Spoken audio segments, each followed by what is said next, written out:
আহলুল হাদিসদের প্রত্যেকটি মসজিদকে বাংলাদেশ জমিয়ত আহলে হাদিসের তত্ত্বাবধানে নিয়ে আসবেন ইনশাআল্লাহ।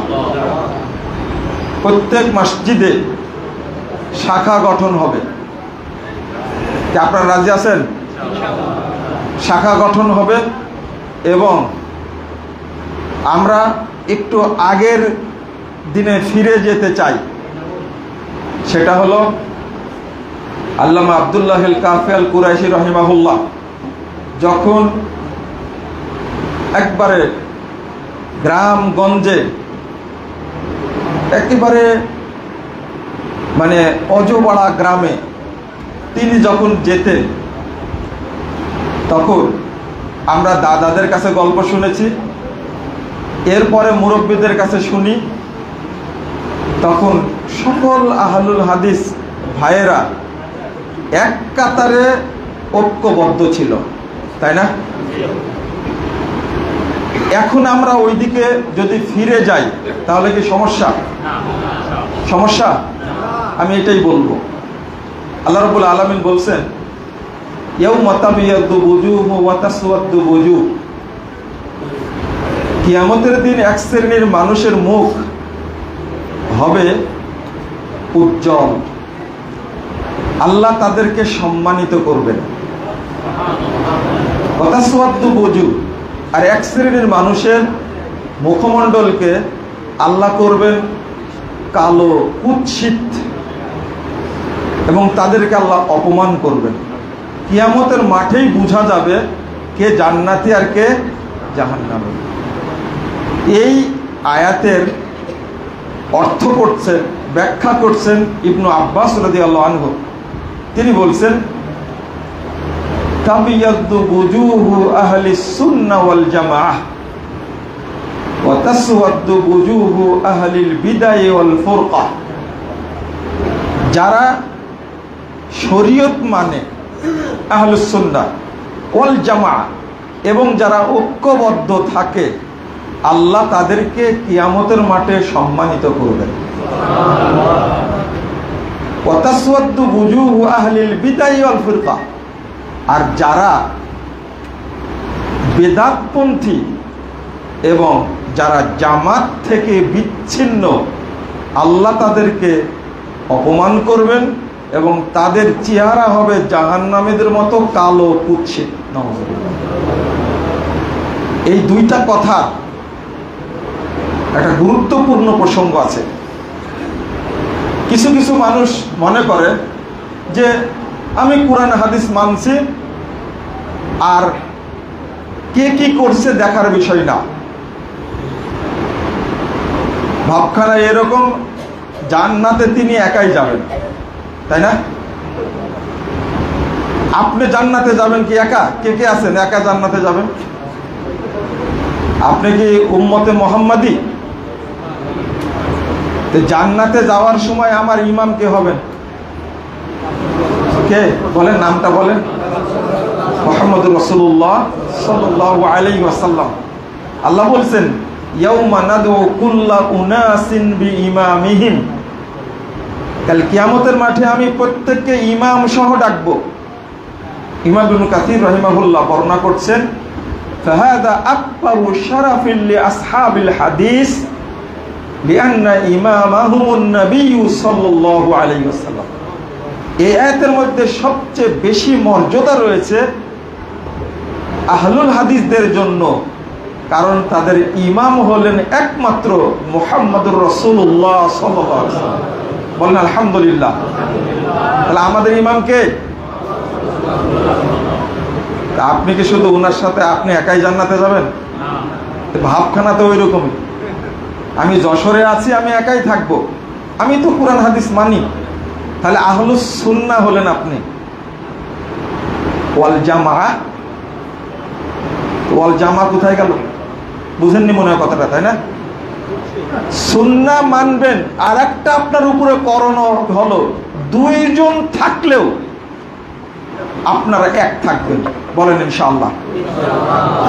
এই কথাটারই ব্যাখ্যা দিতে গিয়ে ইমাম সুফিয়ান আস-সাউরি রাহিমাহুল্লাহ তিনি বলছেন, ইদা বালাগাকা আন রাজুলিন সাহিবি সুন্নাতিন বিল মাশরিক ওয়াল আখার বিল মাগরিব। তোমার কাছে যদি খবর আসে পৃথিবীর পূর্ব প্রান্তে একজন আহলুল হাদিস আছে আর পশ্চিম প্রান্তে একজন আছে, আর আপনি বাংলাদেশে আছেন, যদি এই খবর পৌঁছে পৃথিবীর পূর্ব প্রান্তে একজন আছেন, পশ্চিম প্রান্তে একজন আছেন, আর আপনি বাংলাদেশে আছেন, তো তিনি বলছেন কত আগের কথা, ফাবাস ইলাইহিমা বিসসালাম, তাহলে তুমি তাদের দুইজনের কাছে সালাম পাঠাও, ওয়াদুলাহুমা, এবং তাদের জন্য দোয়া করো। এরপরে বলছেন তিনি, কত কষ্টের কথা দেখেন, সেই যুগে মা আকাল্লা আহলে সুন্নাহ ওয়াল জামাত, দেখো আহলে সুন্নাহ ওয়াল জামাতের লোক কতই না কম, তাও তো দুইজন পেয়েছো, তুমি জানতে পেরেছো, তুমি তাদের জন্য দোয়া করো।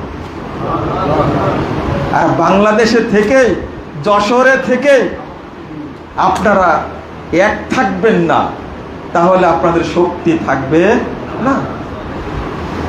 আর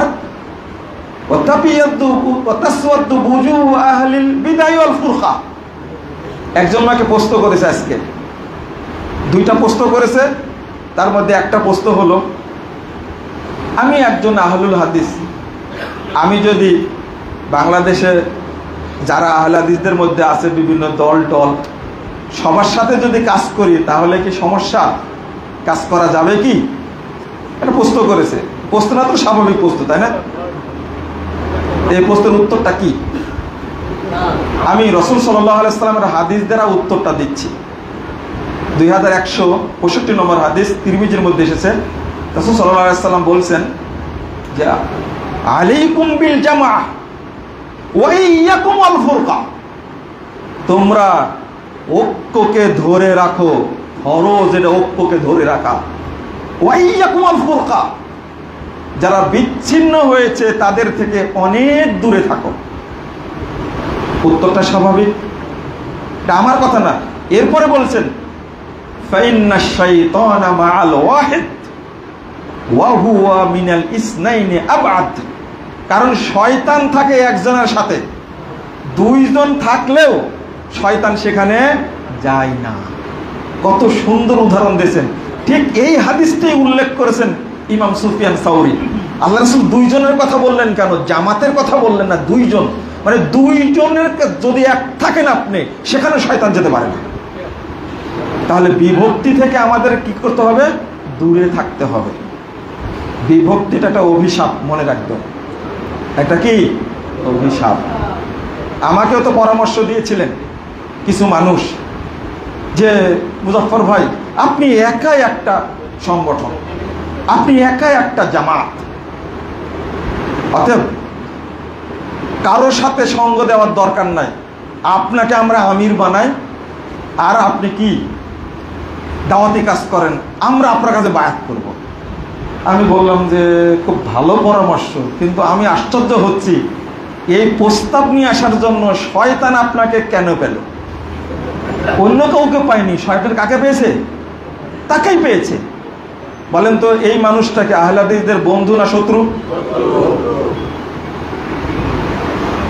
আমি আর একটা দল করলে বাংলাদেশে হিরো আলমের যদি কিছু চামচা থাকে, আমার কি চামচা থাকতো না? কি থাকতো না? আমি কেন কথাটা বলছি? ইমাম আলবানী রহিমাহুল্লাহ ওই হাদিসটা উল্লেখ করতে গিয়ে বলছেন, লা তাযালু তায়ফাতুম মিন উম্মতি দাহিনাল হক লা ইয়াদুররুহুম মান খাযালাহুম হাত্তা ইয়াতি আমরুল্লাহুম কাযালিক। 9 পৃষ্ঠা আলোচনা করেছেন এই হাদিসের উপরে। 270 নম্বর হাদিস, সিলসিলা সহিহ, আপনি পড়ে দেখবেন। আলোচনা করতে গিয়ে সেখানে গিয়ে বলেছেন, এরা কারা? বিজয়ী কাফেলা কারা? হুম আহলুল হাদিস হাশারানাল্লাহু মাআহুম। তিনি বলছেন তারাই হলো আহলুল হাদিস, আল্লাহ যেন তাদের সাথে আমাদেরকে ঐক্যবদ্ধ করে। তিনি যদি ঐক্য চাইতে পারেন, আমি টেটকা মুলবি, আমি ঐক্য চাই না, তাই না? আল্লাহকে করে সে ভয় করে না? ইত্তাকিল্লাহ, চিন্তা করেন। তার মতো একজন ইবনু হাজার আসকালানের পরে 800 বছর পরে পৃথিবীতে মুহাদ্দিস আসছেন, তিনি হলেন ইমাম আলবানী রাহিমাহুল্লাহ। তিনি এই কথা বলছেন, আল্লাহ তুমি আমাদের কি করো, ঐক্যবদ্ধ করো। কত আদরের সাথে লাগছে। এই জন্যই বাংলাদেশের যারা বেদাতি তারা শেখ আলবানীকে সহ্য করতে পারে না। একজন মুকাল্লিদ বলে দিয়েছে যে আমাদের টার্গেট আলবানীর এই খেদমতকে ডুবাই দেব, তবে লাগবে 300 বছর।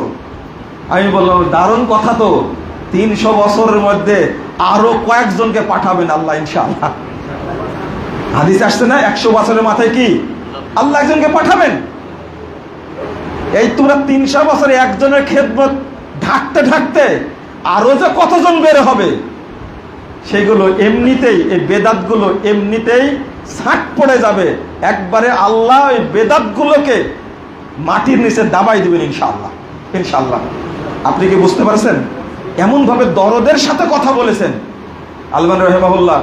এক জায়গায় বলছেন, কোন জায়গায় তাও, আমরা যে সালাতের মধ্যে পায়ের সাথে পা ভিড়াই না, বলছেন তার সালাতের বইয়ের মধ্যে বলছেন যে আমি বহু দেশ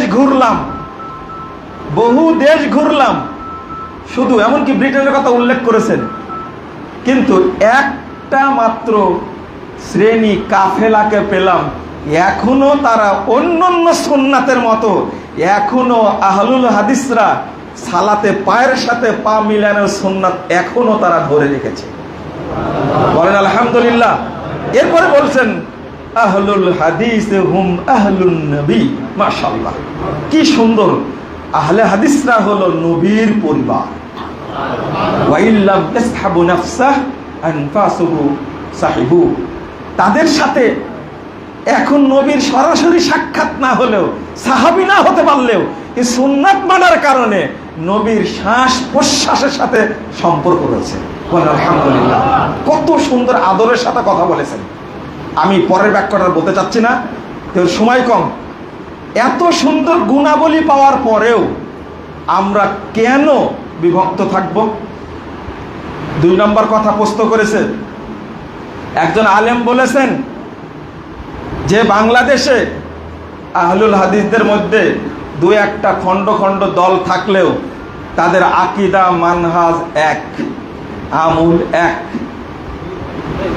আপনি প্রশ্ন করেছেন, কিন্তু এই আলেমের সাথে আমি একমত নই। কারণ মানহাজ যদি এক থাকে, সাহাবীদের মধ্যে দলাদলি ছিল? বলেন তো একটা দলের নাম বলেন তো দেখি, ছিল? তাহলে ইখতিলাফ ছিল তো, ইখতিলাফ ছিল। এই আজকে যে সুন্নাতটা কি বলে সালাতটা পড়লাম না, শেখ ঘোষণা দিলেন যে জহর এবং আসর আমরা পড়বো একসঙ্গে, তাই না? যারা আপনি তো প্রশ্ন করলেন, সাজ্জাদ ভাই আগে এসে প্রশ্ন করে ফেলেছে আমাকে। তো আমাদের সভাপতি মহোদয় তিনি জহর আগে 2 রাকাত পড়লেন, তাই না? আমরা যারা মুসাফির তারা 2 রাকাত পড়লাম, আর আপনারা আর 2 রাকাত মিলায় কত করেছেন? 4 করেছেন। প্রশ্ন হলো, আসরের তো টাইমই হয়নি, এখন পড়বো কেন? তাই না? আমরা মুকিম তো না, এখন পড়বো কেন? এই কথা, আমরা তো মুকিম, মুসাফির না। হ্যাঁ জি, আমরা তো মুসাফির না, আমরা তো মুকিম। আমরা কেন আসর পড়বো? আপনারা মুসাফির, আপনারা পড়েন। প্রশ্ন করলেন না? দেখেন, এই প্রশ্নের মধ্যে একটা শিক্ষা আছে, কিন্তু মনে টাইম বেশি নিয়ে নিচ্ছে, আমি শেষ করবো এখন, এইটা বলে শেষ করবো ইনশাআল্লাহ। সেটা হলো যে আপনাদের হয়তো অনেক হাদিসই জানা নাই, তাই না? আমাদেরও অনেক হাদিস জানা নাই। যখন আলোচনা খুঁজতে যাই, কিতাব দেখতে যাই, তখন অনেক কথা মনে পড়ে। তখন বলি আমরা, আমাদের কত অজানা আছে। আমরা বলি আমরাই বেশি জানি। না না না, এটা ভুল। সেটা হলো, একটা হাদিস আসছে, ইয়াজমাউ বাইনাস সালাতাইন বিগাইরি সাফারিন ওয়ালা খাউফিন ওয়ালা মাতারিন। রাসূল সাল্লাল্লাহু আলাইহি সাল্লাম কখনো 2 সালাত জমা করতেন, সফর ছাড়াই, বৃষ্টি ছাড়াই, ভয় ছাড়াই। এটা আবু দাউদের হাদিস, মুসলিমেরও হাদিস, বুখারীতে আসছে কিনা আমার জানা নাই। তাহলে কি আপনি দলিল পেলেন? এবং এই আমলটা আমি দেখে আসছি খুলনা কোন দিকে, এদিকে, তাই না? খুলনায় দেখে আসছি তারা জহর আসর একসঙ্গে পড়েন আর মাগরিব এশা একসঙ্গে পড়েন। একটা করে গেছেন professor sir HM. Shamsur Rahman sir করে গেছেন, এটা আমি শুনেছি। আল মাহাদে, খুলনা আল মাহাদে, এটা ওখানে আমি দেখছি। কোনো ইন্ডিয়া থেকেও পড়েছি। কিন্তু এইটা আপনাদের জানাই থাকতো না যদি আজকে এটা না করা হতো। এই জন্য নতুন জায়গায় গিয়ে আমি এগুলো ইচ্ছা করি। কিছু মুরব্বী খেপে যায়, গালাগালি করে, গালে অতটুকুই, পরে উত্তর দিলে আবার শান্ত হয়। এটা তো জানা ছিল না, কোনো কারণ ছাড়াই করেছেন। আর এখন আমরা একটা কারণও পেয়েছি, কারণ এখানে মুসাফির বেশি আছে না, বেশি, তা আপনারা করে নিতে পারেন। আমরা তো একাধিকবার করি। আচ্ছা, আর একটা জমা যে করা যায় না, আপনি যখন বের হচ্ছেন বাড়ি থেকে, জহর পড়েছেন তাই না, শহরে আসবেন, হয় জ্যামে পড়বেন, আসরের টাইম চলে যাবে, অথবা আপনি আস্তে আস্তে আসরের টাইম পার হয়ে যেতে পারে। তখন কি করবেন? জহরও পড়লেন, আসরও 4 রাকাত পড়ে নিলেন। এটা কি জায়েজ? এটা জায়েজ না? এটা না জায়েজ হবে কি করে? এখন বলবেন না, আমি তো সফরে বের হচ্ছেন, সফর তো বের হননি, তাই না? আমি যদি যুক্তি দিই, সফরে তো বেরই হননি, বাড়িতেই আছেন, কেন আপনি জমা করলেন 4 রাকাত? সফরে থাকলে আপনি কয় রাকাত পড়তেন, কিন্তু এখন বাড়িতে আছেন, কয় রাকাত পড়লেন? জমা করলেন কি না? দলিল তো আপনার কাছেই আছে। পরিষ্কার? জাযাকুমুল্লাহ খায়রান। এখানে একটা শিক্ষা আছে যে সাহাবীদের যুগে সময় ইখতিলাফ ছিল, কিন্তু ইফতিরাক ছিল না, দলাদলি ছিল না।